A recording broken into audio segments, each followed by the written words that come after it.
So அருமையான கண்ணு, நல்லா வந்து பாய்ச்சல் உதை எல்லாமே இருக்கு.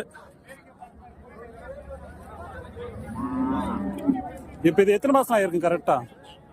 17 மாசம் ஆகுது. 17 மாசம் ஆகுது.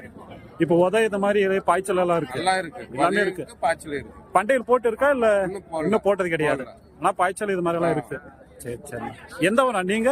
நான் அவதானப்பட்டி. அவதானப்பட்டி. சொந்த மாடா இல்ல வாங்கிட்டு வந்ததுனா? வாங்கிட்டு வந்ததுதான். இப்போ இது என்ன விலை நான் சொல்றீங்க? 27 ரூபா சொல்றேன். 27. சரி சரி. ஸோ யாருக்காச்சும் வந்து வேணும்னா கால் பண்ணி வந்து வாங்கிட்டு போங்க. எங்களோட போன் நம்பர் வந்து வாங்கி கொடுக்குறேன். நான் உங்களோட போன் நம்பர்னா 63 83 63 83 81 81 28 28 84 84. சரி சரிண்ணா. ரேட் வந்து குறைச்சு கொடுப்பீங்களா இல்ல அதே ரேட்டா? குறைச்சு கொடுப்பீங்க. சரி சரி. ஸோ அருமையான கண்ணு, நல்லா வந்து பாய்ச்சல் உதை இந்த மாதிரி எல்லாம் வந்து இருக்கு. பண்டைக்கு வந்து ஆவணம் நினைக்கிறேன், நல்லா வந்து சுறுசுறுப்பா இருக்கு. தேவைப்பட்ட ஸ்கிரீன்ல தெரியக்கூடிய நம்பருக்கு வந்து கால் பண்ணி வாங்கிட்டு போங்க.